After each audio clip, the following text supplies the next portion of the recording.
Hello friends, আসসালামু আলাইকুম। Welcome to my channel Munni kitchen. আজকে রান্না করব কচু শাক দিয়ে চিংড়ি মাছ। এখানে কচু শাকগুলো ভালোভাবে ধুয়ে ডাঁটা সহ লম্বা লম্বা করে কেটে নিয়েছি। 200 গ্রামের মতো চিংড়ি মাছ ভালোভাবে কেটে ধুয়ে একটা কড়া চাপিয়ে 1 কাপ জল, স্বাদ মতো লবণ, 4-5টা কাঁচা লঙ্কা কেটে ঢেকে রেখে দেব। জলটা ভালোভাবে ফুটে গেছে, এবার কেটে রাখা কচু শাকগুলো দিয়ে দেব।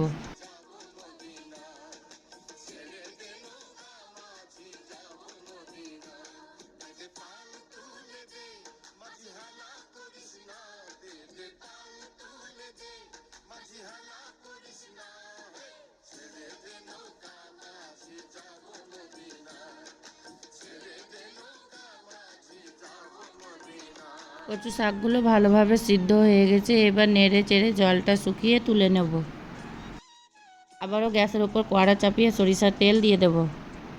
তেলের মধ্যে 1/4 চামচ কালো জিরে, 3টা শুকনো লঙ্কা দুটোন করে দিয়ে দেব, পেঁয়াজ কুচি দিয়ে দেব।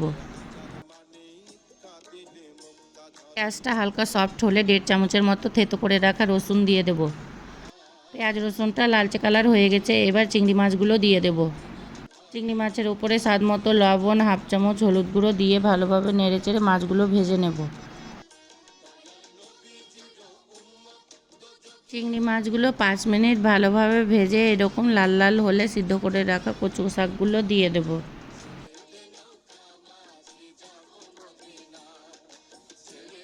সিদ্ধ করে রাখা কচু শাকটা দেওয়ার পর কচু শাকগুলো চিংড়ি মাছের সঙ্গে 5 মিনিটের মতো রান্না করলেই হয়ে যাবে কচু শাক দিয়ে চিংড়ি মাছ রান্না। এবার সবশেষে 3-4টা কাঁচা লঙ্কা ফালি করে দিয়ে ভালোভাবে নেড়েচেড়ে নামিয়ে নেব।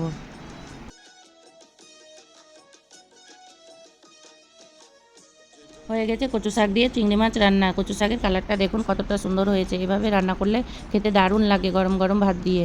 একবার হলেও আমার রেসিপিটা ট্রাই করে দেখবেন। আমার চ্যানেলটি সাবস্ক্রাইব করে লাইক কমেন্ট শেয়ার করে দিবেন প্লিজ।